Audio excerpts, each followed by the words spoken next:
How to win friends and influence people, कैसे दोस्त बनाएं और लोगों को प्रभावित करें। एक फेमस सेल्फ हेल्प बुक है जो डेल कार्नेगी द्वारा लिखी गई है। यह पुस्तक अपने जीवन के अलग अलग क्षेत्रों में सफलता हासिल करने के लिए संबंधों को बनाए रखने और उन्हें स्थिर रखने के लिए अनुशासन के महत्व को बताती है। यह पुस्तक वास्तव में आपको दोस्त बनाने और लोगों को प्रभावित करने के लिए उपयोगी तकनीकों को सीखने में मदद करती है। इस पुस्तक में कार्नेगी ने अपने अनुभवों से लेकर दुनिया भर के सफल लोगों के अनुभवों तक बहुत सारे उदाहरण दिए हैं।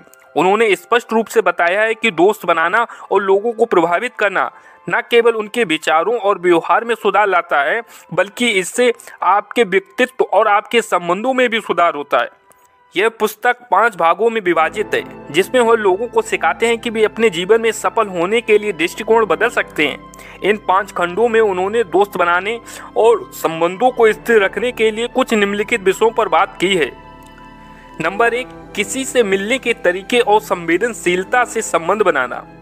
यदि आप किसी से मिलना चाहते हैं और उससे संबंध बनाना चाहते हैं तो निम्नलिखित तरीके आपकी मदद कर सकते हैं। सबसे पहले अपने आसपास के लोगों से मिलने का अवसर ढूंढें, उनसे बातचीत करें, उनके साथ कुछ बातें साझा करें और उनसे बातें सुनें और उनकी बातें सुनें।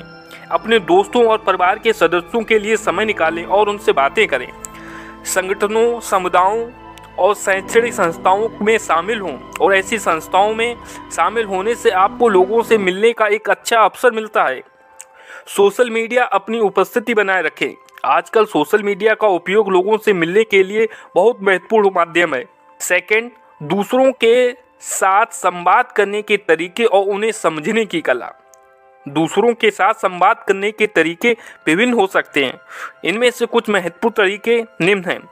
सुने। संवाद का सबसे महत्वपूर्ण भाग होता है सुनना। अगर आप समझना चाहते हैं कि दूसरा व्यक्ति क्या कहना चाहता है तो उनकी बातों को ध्यान से सुनें।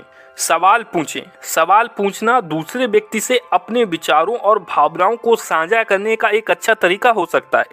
सवाल आपको दूसरे व्यक्ति की बातों को समझने में मदद कर सकता है और आपको विचारों को भी स्पष्ट कर सकते हैं। वापसी करें। दूसरे व्यक्ति की बातों को सुनने के बाद उनसे इस बात की पुष्टि करें आपने सही समझा। इससे दूसरे व्यक्ति को लगेगा कि आप उन्हें सुनते हुए ध्यान देते हैं और इससे समझने की कोशिश करते हैं। संवेदनशीलता।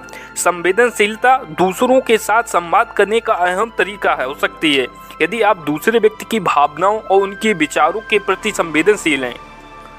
थर्ड है, दूसरों को अपनी बातों में रुचि लेने के तरीके। दूसरों को अपनी बातों में रुचि लेने के तरीके तरीके हो सकते हैं। सुने। दूसरे व्यक्ति को बातों को ध्यान से सुनें। उन्हें अपनी समस्याओं और इच्छाओं के बारे में बताने का मौका दें। इससे दूसरे व्यक्ति का अपनी बातों में रुचि बढ़ सकता है। उन्हें समझाइए। अपनी बातें अच्छी तरह समझाइए। यदि आपकी बातें वास्तव में महत्वपूर्ण हैं तो उन्हें स्पष्ट करें। आपकी बातें संभवतः दूसरे व्यक्ति को नए विचारों का संचार करने में मदद करेंगी। दूसरे व्यक्ति की रुचि को समझें। दूसरे व्यक्ति की अच्छी तरह समझें। यदि आप उन्हें अच्छी तरह से समझते हैं तो आप उनके विचारों को संचार करने में मदद कर सकते हैं। इससे दूसरे व्यक्ति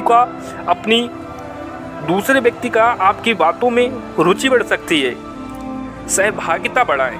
दूसरे व्यक्ति के साथ सहभागिता बढ़ाएं। यदि आप दूसरे व्यक्ति के साथ सहभागिता दिखाते हैं तो वे आपकी बातों को ध्यान से सुनते हैं। फोर्थ, लोगों को आपके विचारों को स्वीकार करने के लिए। अगर आप अपने विचारों को दूसरों को समझाना चाहते हैं तो निम्न टिप्स आपकी मदद कर सकते हैं। साफ संदेश दें। आपके विचारों को सही ढंग से समझाने के लिए आपके उन्हें साफ संदेश देना होगा। संवेदनशील हों। अपने विचारों को समझने के लिए आपको उनके दृष्टिकोण से संवेदनशील होना चाहिए। उनकी बातें सुनें और उन्हें समझें ताकि उनसे संबंधित समस्याओं को समझ सकें। उदाहरण दें। आपके विचारों को समझने के लिए आप उदाहरणों का उपयोग कर सकते हैं। यह आपके विचारों को समझने में उन्हें मदद मिलती है। और फिफ्थ और लास्ट, दूसरों की भावनाओं को समझने की कला। दूसरों की भावनाओं को समझना एक महत्वपूर्ण कौशल है जो आपके संबंधों को स्थिर रखने में मदद कर सकता है। निम्नलिखित कुछ उपाय हैं जो आपको दूसरों की भावनाओं को समझने में मदद कर सकते हैं। सुनें। अधिक से अधिक लोगों के साथ बातचीत करें और ध्यान से सुनें। अपने साथियों या परिवार के सदस्यों से उनकी समस्याओं और भावनाओं के बारे में बातें करें। ध्यान दें, अगर आप दूसरों के साथ संवाद कर रहे हैं तो उन्हें ध्यान से सुनें और उनके अनुभवों के बारे में बिना बातचीत किए निर्णय ना लें। अपनी भावनाओं को नियंत्रित करें। दूसरों की भावनाओं को समझने के लिए आपको अपनी भावनाओं को नियंत्रित करना चाहिए। अपने विचारों के बारे में सोचें और उन्हें सही समय पर व्यक्त ना करें। सहानुभूति दिखाएं। दूसरों की भावनाओं को समझने के लिए आपको उन्हें सहानुभूति दिखानी चाहिए। उन्हें लगातार सवाल पूछें और उनकी समस्याओं को समझें ताकि उन समस्याओं का हल निकाल सकें।